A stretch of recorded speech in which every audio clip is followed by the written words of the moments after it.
మాజీ మంత్రి కొడాలి నానికి షాక్ తగిలింది. గుడివాడ వన్ టౌన్ లో వాలంటీర్ల ఫిర్యాదు చేశారు. వాలంటీర్ల ఫిర్యాదుతో పోలీసులు కేసు నమోదు చేశారు. ఐపీసీ సెక్షన్ 447, 506, 34 సెక్షన్ల కింద పోలీసులు కేసులు నమోదు చేశారు. బలవంతంగా తమతో రాజీనామా చేయించారని, పార్టీ ప్రచారాలకి వాడుకున్నారని వాలంటీర్లు వాపోయారు. ఇప్పుడు ఫోన్ చేసినా స్పందించడం లేదని ఆవేదన వ్యక్తం చేస్తున్నారు.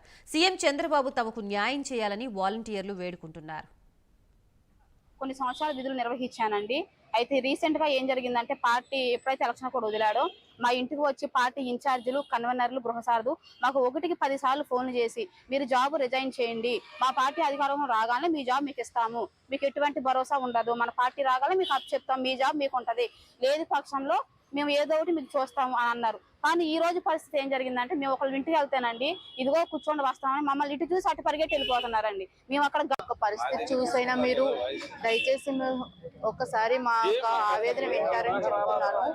ఏంటంటే అయ్యా, మేము వాలంటరీలుగా 5 సంవత్సరాలు మేము ఏ పరిస్థితిలో ఉన్నా సరే నేను బండి మీద వెళ్ళి ప్రతి ఇంటికి వెళ్ళి ప్రతి పథకాన్ని గురించి మేమైతే చెప్పాము. రాజీనామా మేము చేయము అన్నా సరే మా యొక్క ఇన్ఛార్జీలు ఎవరైతే ఉన్నారో వాళ్ళు వచ్చి రాజీనామా చేయాలి, తప్పదు, మీరు చేస్తేనే ఎదుటి వాళ్ళు కూడా చేస్తారు అని 4-5 సార్లు వచ్చారండి.